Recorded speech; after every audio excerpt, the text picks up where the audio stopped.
मैं हूं शरद। हमारा यूट्यूब चैनल में स्वागत है। फ्रेंड्स, कस्टमर का कंप्लेन था कि उनका वॉश बेसिन में स्मेल आता है। जब भी वो मुंह धोने के लिए नीचे मुंह करते हैं और पानी चालू करके थोड़ा मुंह धोने के लिए जब नीचे करते हैं तो उसमें स्मेल आ रहा है। तो इसमें क्या रीज़न है? और फ्रेंड्स, इसमें दो रीज़न हो सकता है, और दो रीज़न क्या क्या है इस वीडियो में मैं आपको बताऊंगा, और वो गलती नहीं करना है, और वो कैसे उसको ठीक भी कर सकते हैं उसका भी मैंने बताऊंगा। फ्रेंड्स, हमारा चैनल को सब्सक्राइब करना और बेल आइकन को दबा के ऑल पे कर दीजिए, ताकि जो भी वीडियो मैं अपलोड करूंगा पहले आपको नोटिफिकेशन आ जाएगा। फ्रेंड्स, हमारा चैनल में प्लम्बिंग का टिप्स आपको मिलता रहता है। चलिए शुरू करते हैं। पहले रीजन क्या होता है मैं आपको बताता हूँ। फ्रेंड्स, जो ये वॉश बेसिन लगा हुआ है, और ये वॉश बेसिन में पहले आपको चेक करना है, ये जो वेस्ट कपलिंग अंदर लगा हुआ है, ये वेस्ट कपलिंग हाफ थ्रेड है या फुल थ्रेड है। अगर ये हाफ थ्रेड लगा है तो यहाँ से स्मेल आने का चांस नहीं है। फ्रेंड्स, मैं अभी बताता हूँ, ये जब भी आप वॉश बेसिन खरीदते हैं या नया वॉश बेसिन लगाते हो, या कोई पूरा पहले से ही लगा हुआ है, उसको चेक करना है। फ्रेंड्स, ये दो कपलिंग आता है, दो टाइप का कपलिंग आता है, एक हाफ थ्रेड और एक फुल थ्रेड। देखिए फ्रेंड्स, ये फुल थ्रेड है और ये हाफ थ्रेड है। इसका हाफ थ्रेड है और दो होल दो साइड में है, और ये हाफ थ्रेड, ये फुल थ्रेड है। फ्रेंड्स, ये हाफ थ्रेड कहाँ यूज होता है? हाफ थ्रेड का जो वेस्ट कपलिंग है वो कहाँ यूज होता है?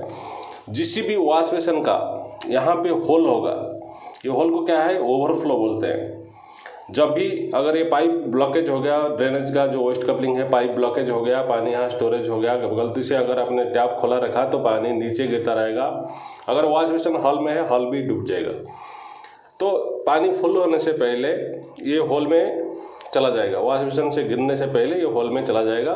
वो होल में जाके, और ये जाली का जो हाफ थ्रेड कपलिंग है इसमें इन होता है। ये वॉश बेसिन में इतना तक वो कपलिंग रहता है, और इसमें इन होके फिर इधर से आउट होके वेस्ट पाइप में चला जाता है। फ्रेंड्स, देखिए वॉश बेसिन का जो पोजीशन है, ये जो इतना लंबा पोजीशन है, उसी का अंदर टॉप लेवल से इतना तक अंदर रहता है।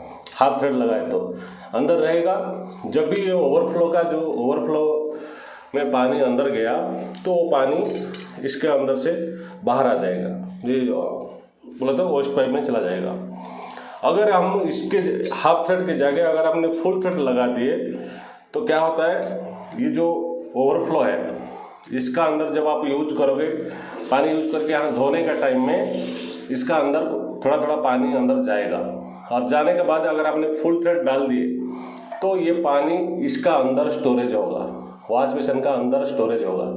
और स्टोरेज होने के बाद क्या होता है, स्मेल आना। जो पानी बहुत ज़्यादा दिन तक इसका अंदर थोड़ा थोड़ा स्टोरेज होकर रहेगा तो पानी सड़ना शुरू कर देगा, जिसकी वजह से स्मेल आना शुरू होता है। ये एक रीज़न है। क्योंकि कभी भी फ्रेंड्स ध्यान रखना, वॉश बेसिन में अगर ओवरफ्लो है तो आपको हाफ थ्रेड डालना है, अगर ओवरफ्लो नहीं है तो फुल थ्रेड डालना है।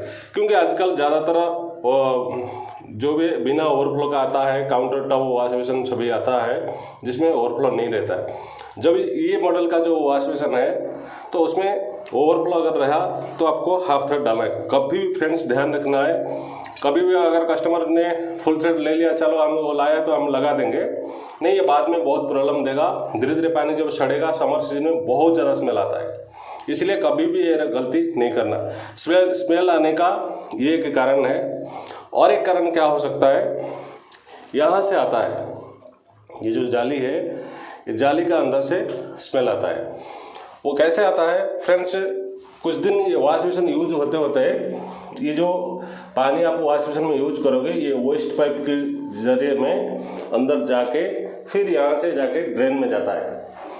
फ्रेंड्स, यहाँ पे वेस्ट पाइप लगा रहने दो, ये फ्लेक्सिबल पाइप भी लगा रहने दो, या तो बॉटल ट्रैप लगा रहता है, बहुत सारी जगह में बॉटल ट्रैप भी रहता है।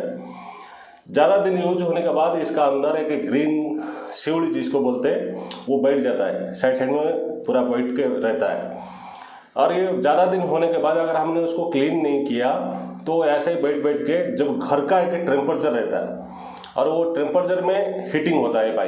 पाइप हीट होके उसका जो स्मेल स्टीम जैसे बन के इधर से आता है। जब भी आप बाथरूम डोर खोले, चाहे वॉश बेसिन डाइनिंग का आगे अपने मुंह धोने के लिए यहाँ पे आगे, तो इसमें स्मेल आना शुरू हो जाता है। फिर थोड़ा पानी चालू करता है, स्मेल कम होता है। फ्रेंड्स, इसको ठीक करने के लिए तो आपको क्लीन करना पड़ेगा। अगर आपको घर में ही क्लीन करना है तो इसके लिए मैंने ऑलरेडी वीडियो बना हुआ है, आई बटन में मैं दे दूंगा। कॉस्टिक सोडा को थोड़ा गर्म पानी में डाल के अगर इसमें डाल दिए तो ये भी क्लीन कर देगा, क्योंकि बॉटल ट्रैप होने दो चाहे वेस्ट पाइप होने दो। क्योंकि एसिड फ्रेंड्स नहीं डाल सकते हैं, क्योंकि कहीं कहीं बॉटल ट्रैप की जगह वेस्ट पाइप की जगह बॉटल ट्रैप लगा रहता है, जिसके वजह से वो स्टील रहता है, उसको सभी खा जाएगा। इसलिए एसिड कभी भी नहीं डालना है वॉश बेसिन का अंदर। अगर आपको कुछ ब्लॉकेज हो गया तो कॉस्टिक सोडा में आपको क्लीन कर सकते हो। वो कैसे क्लीन करना मैं आई बटन में वीडियो दे दूंगा, उसमें आपको देख सकते हो।